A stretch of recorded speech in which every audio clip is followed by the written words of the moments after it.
Pinanindigan si Pangulong Rodrigo Duterte sa kanyang pagtutol sa pananatili ng mga dayuhang sundalo sa Pilipinas. Nagbabalik si Rosalie Cos.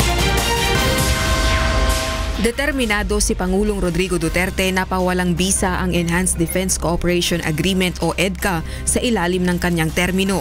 Ginawa ang pahayag bago bumiyahe papuntang Japan si Pangulong Duterte kaninang umaga.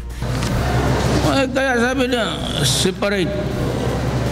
Separate, yes. You have the EDCA. Well, forget it. If I stay here long enough, one day that EDCA will, if it's an executive agreement, then I will just...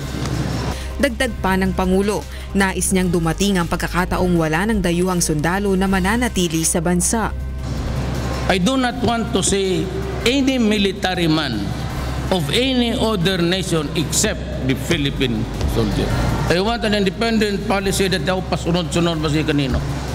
Hindi rin muling napigilan ng Pangulo na magkomentaryo sa managing pahayag kahapon ni US Assistant Secretary of State Daniel Russell na dapat magdahan-dahan ito sa kanyang pananalita. You know, before we can move forward, Mr. America, there are things, so many things around.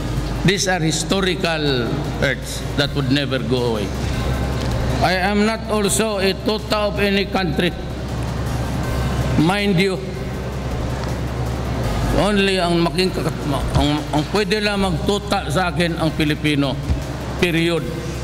Walang iba. Tiwala naman ng US State Department na maayos din ang anumang hindi pagkakaunawaan sa pagitan ng Pilipinas at Amerika ngayon. We've seen nothing on their side that would tell us that other than the comments, we've seen no practical application of the comments that would tell us that the Philippine government is moving away from that right now.